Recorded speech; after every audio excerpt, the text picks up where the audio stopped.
নমস্কার সবাইকে, সবাইকে স্বাগত জানাই আমার চ্যানেলে। সবাই কেমন আছেন? আশা করছি সবাই ভালোই আছেন।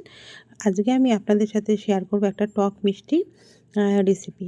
টক মিষ্টি আনারসের রেসিপিটা করার জন্য প্রথমে এখানে নিয়ে নিচ্ছি হচ্ছে একটা বড় আনারস। আনারসটাকে হচ্ছে ভালো করে কেটে নেব। কেটে আনারসটাকে ভালো করে স্কিন ছাড়িয়ে নেব আনারসটার।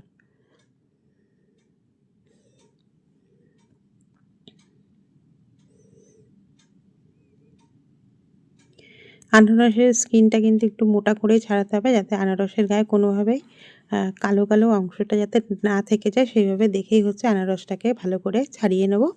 এবার আনারসটাকে ছাড়ানোর স্কিন ছাড়ানো হয়ে গেছে। এবার এগুলোকে হচ্ছে ছোটো ছোটো টুকরো করে নিয়েছি। এবার একটা গ্রেটারের সাহায্যে আনারসটাকে ভালো করে গ্রেট করে নেব।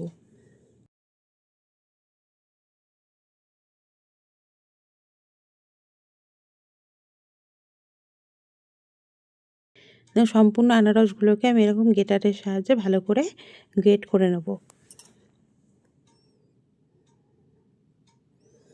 আনারসটা আমার গ্রেট করা হয়ে গেছে। দেখুন এখানে আমি একটা আনারস পুরো গ্রেট করে নিয়েছি। আর এখানে নিয়ে নেব হচ্ছে কিছুটা কাজু, কিশমিশ। আগে নিয়েছি কিশমিশ, তারপরে কাজু, তারপরে নিলাম নারকেল। আর এখানে হচ্ছে কড়াইয়ের মধ্যে সাদা তেল দেবো। সাদা তেল দিয়ে তেলটাকে ভালো করে গরম হতে দেবো। তারপরে এর মধ্যে অ্যাড করে দেবো হচ্ছে সর্ষে আর গোটা মৌরি। পরিমাণটা একটু বেশি দেবো। সর্ষে আর মৌরিটাকে একটু ভালো করে ভেজে নেবো, যাতে হচ্ছে তেলের মধ্যে স্মেলটা ভালো করে চলে আসে। এবার তার থেকে কিছুটা ফোড়ন তুলে আমি ফেলে দেবো। এবার এই তেলের মধ্যে অ্যাড করে দেবো হচ্ছে নারকেল কুচি, নারকেল কোড়ানো।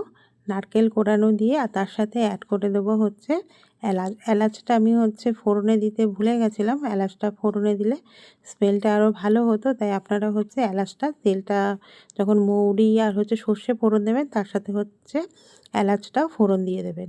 এবার দিয়ে আমি হচ্ছে এগুলোকে ভালো করে ভাজা ভাজা করে নেব। নারকেলটাকে হালকা লাল করে ভেজে নেব।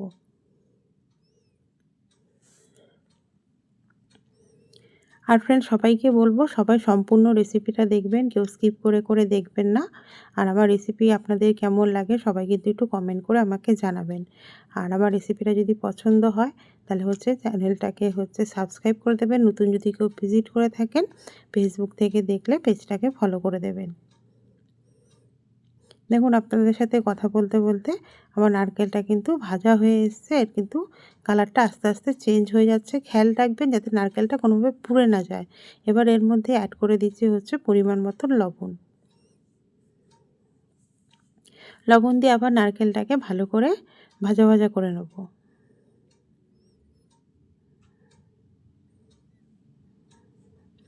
আনারসের টক মিষ্টি রেসিপিটা কিন্তু আমার কিন্তু খুবই একটা প্রিয় রেসিপি। আপনারা বাড়িতে অবশ্যই ট্রাই করবেন। ট্রাই করে হচ্ছে জানাবেন কেমন লাগলো আপনাদের আমার এই আনারসের টক মিষ্টি রেসিপিটা।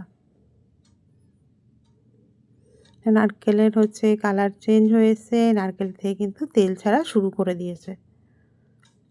এবার আমি এর মধ্যে অ্যাড করে দেবো হচ্ছে কাজু আর কিশমিশগুলো।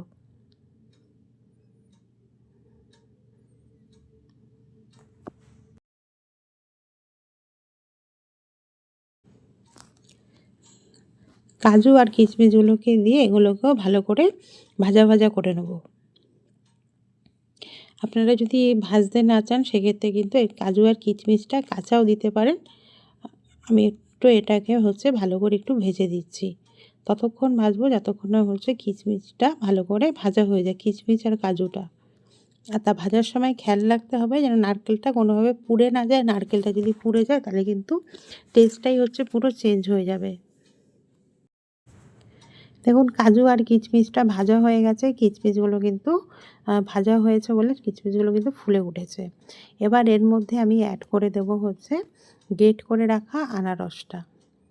গ্রেট করে রাখা আনারসটাকে দিয়ে এগুলোকে হচ্ছে ভালো করে মিক্সড করতে হবে।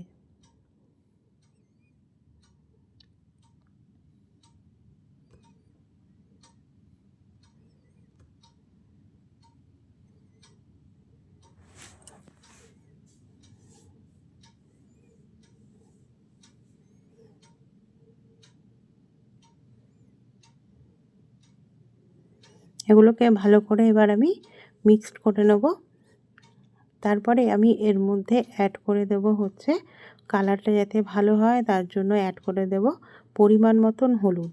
আপনারা যদি এটা এরকম পাইনাপেল কালারটা এইভাবেই রেখে পছন্দ করতে চান সেক্ষেত্রে হলুদটা না দিলেও পারেন, কিন্তু হলুদ দিলে কালারটা আরও ভালো হবে বলে আমি এর মধ্যে অ্যাড করে দিলাম হচ্ছে হলুদ। হলুদ দিয়ে এটাকে ভালো করে মিক্সড করব। ভালো করে এটাকে এবার ফুটতে দেবো যাতে হচ্ছে কোনোভাবে হলুদের কাঁচা স্মেল এর মধ্যে থেকে না যায়।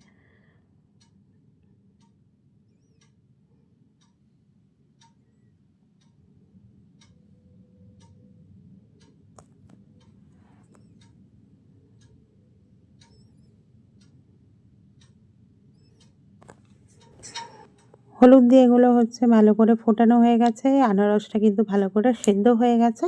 এবার এর মধ্যে দিয়ে দেবো হচ্ছে চিনি। চিনিটা আপনারা যে যেরকম টেস্ট অনুযায়ী দেবেন। আমি এটা টক মিষ্টি রেসিপি করেছি তাই আমি এর মধ্যে দিয়ে দিয়েছি হচ্ছে 6 চামচ চিনি। আনারস অনেক সময় বেশি টক হয় বা অনেক আনারস হচ্ছে একটু মিষ্টি হয়, তাই বুঝে দেবেন। আর মিষ্টিটা যে যেরকম পছন্দ সেরকমই দেবেন। আমি 6 চামচ দিয়েছি, দিয়ে হচ্ছে এটাকে ভালো করে মিক্সড করব।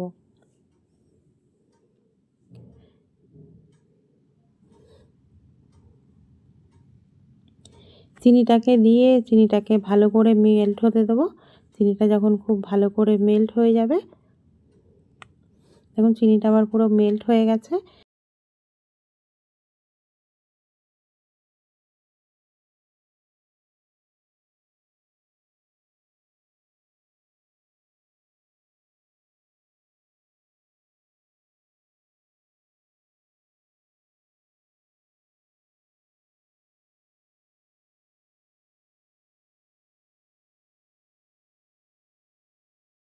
হালকা পাতলা আমি যেরকম রেখেছি এরকম করলে কিন্তু এটাকে ফ্রিজে রেখে রেখেই খেতে হবে। আর বেশি দিন তা বলে রাখা যাবে না, যেহেতু এর মধ্যে জল জল ভাবটা থেকে যাচ্ছে। দেখুন ফ্রেন্ড, রেডি হয়ে গেছে আমাদের হচ্ছে আনারসের টক মিষ্টি আনারসের এই রেসিপি। এটা হচ্ছে আনারসের চাটনি। আমার এই রেসিপিটা আপনাদের কেমন লাগলো প্লিজ একটু কমেন্ট করে জানাবেন।